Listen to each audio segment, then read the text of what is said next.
Depuis février, le bilan de cette crise politique est lourd. Selon certaines estimations, 1120 civils, en réalité certainement beaucoup plus, ont été tués. Nombreux sont morts en prison à la suite de tortures. Au moins 6700 personnes ont été arrêtées. Les familles ne savent ni où elles se trouvent, ni même si elles sont encore en vie. Dès ce mois de février, des élus légitimes en exil ont formé un gouvernement provisoire d'unité nationale. Ce gouvernement d'unité nationale, il nous faut le soutenir, car il n'y aura pas de solution viable et démocratique sans lui. C'est toute la raison d'être de cette proposition de résolution. Inviter, Monsieur le Ministre, le gouvernement français à procéder à une reconnaissance du gouvernement d'unité nationale de Birmanie. Nous ne pouvons pas abandonner la Birmanie.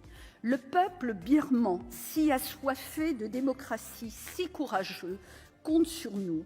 Il se bat seul et son courage force l'admiration.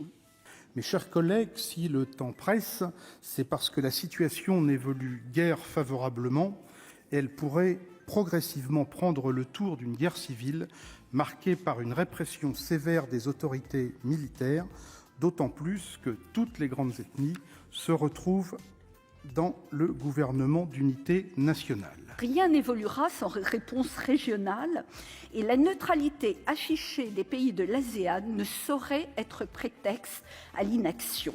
Alors, Monsieur le Ministre, cette mesure marque le fait que nous arrivons à un tournant pour éviter de glisser vers cette solution de reconnaissance de facto de la junte.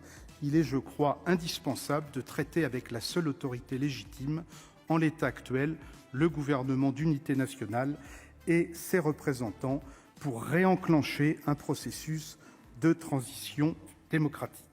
Il est indispensable à la fois que les Nations Unies opèrent un embargo total sur les armes lourdes fournies essentiellement par la Russie et la Chine, que soit renforcé le dialogue avec les EAO, les groupements ethniques armés, le CDH, le mouvement populaire de désobéissance civile, et bien sûr que soit reconnu le gouvernement d'unité nationale.